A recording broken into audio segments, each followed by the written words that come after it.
చాలా బాగుందండి.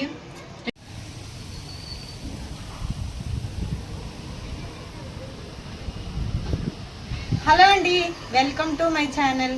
అందరూ ఎలా ఉన్నారు? బాగున్నారా? మీరందరూ బాగుండాలని మనస్ఫూర్తిగా ఆ భగవంతుని కోరుకుంటున్నాను. ఈరోజైతే మన ఛానల్లో ఎగ్ ఆమ్లెట్ కర్రీ చేస్తున్నాను. మనం మామూలుగా ఎగ్ కర్రీ చేస్తుంటాం కదా, అలా కాకుండా వెరైటీగా ఆమ్లెట్ కర్రీ చేస్తున్నాను.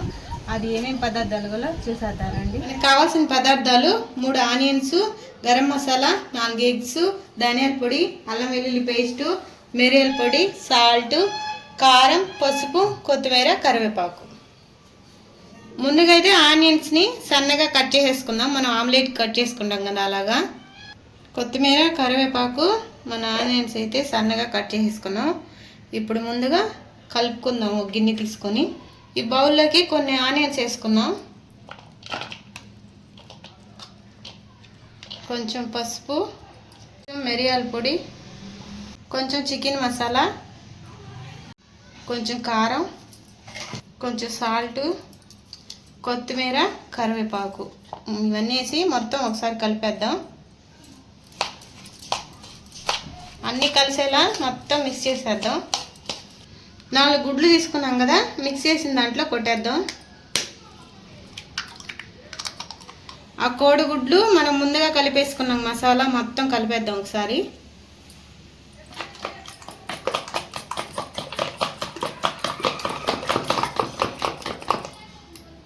ఇవ్వండి, మొత్తం ఏమీ లేకుండా మొత్తం నీట్గా కలిపేసుకోవాలి.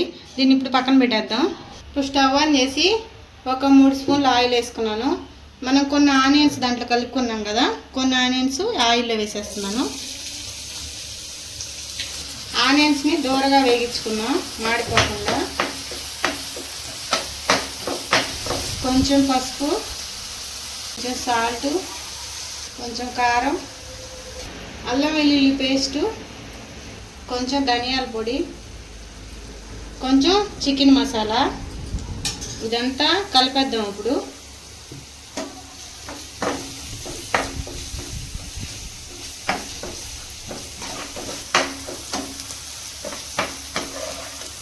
ఇదిగోండి అన్నీ వేగినాయి. ఇప్పుడు కొత్తిమీర, కరివేపాకు వేసుకున్నాం.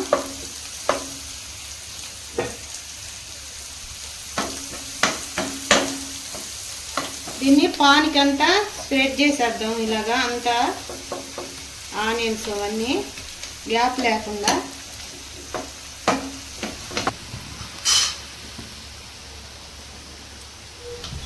ఇప్పుడు మనం కోడిగుడ్లు కలిపి పెట్టుకున్నాం కదా, అవి పోసేసుకున్నాం.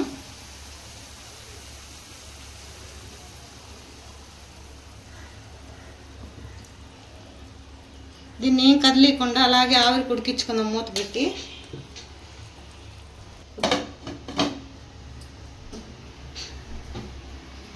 మనం మంట అయితే సిమ్లోనే పెట్టుకోవాలి. ఒక స్పూన్ తీసుకొని మధ్యలో కొంచెం ఇట్లా గ్యాప్ లాగా చేసుకుంటే లోపల కూడా బాగా ఉడికిద్ది.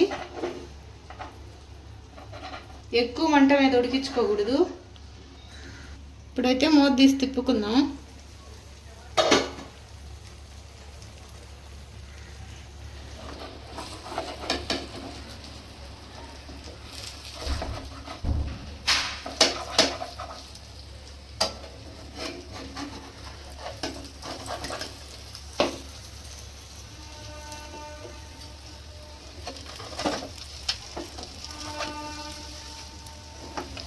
ఇలా ముక్కలు చేసి కట్ చేసి తిప్పుకోవాలి.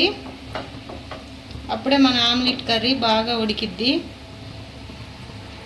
మనం మసాలా వేసి ఆనియన్స్ వేగించాం కదా, ఇవన్నీ అవి పైకి వచ్చేసినాయి, బాగా ఫ్రై అయిపోయినాయి. ఇంకాను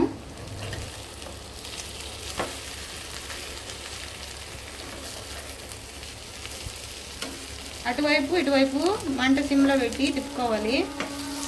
అంతేనండి, మన ఆమ్లెట్ కర్రీ అయితే రెడీ అయిపోయింది. అన్నంలో కలుపుకు తింటే చాలా అంటే చాలా టేస్ట్ ఉంటుంది.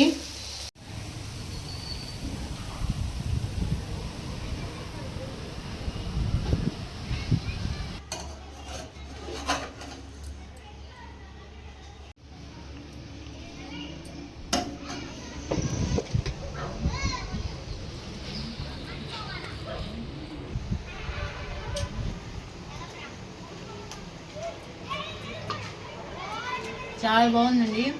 టేస్ట్ మాత్రం చాలా అదిరిపోయింది. చాలా అంటే చాలా బాగుందండి. సూపర్గా ఉంది. రైస్లకు కానీ చపాతీలకు కానీ చాలా బాగుంటుంది. ఎంత బాగుందంటే అంత బాగుంది. తప్పకుండా ట్రై చేయండి. మా ఎగ్ కర్రీ ఆమ్లెట్ మీకు నచ్చినట్లయితే లైక్ చేయండి, షేర్ చేయండి, సబ్స్క్రైబ్ చేయండి. ఉంటా అండి, బాయ్.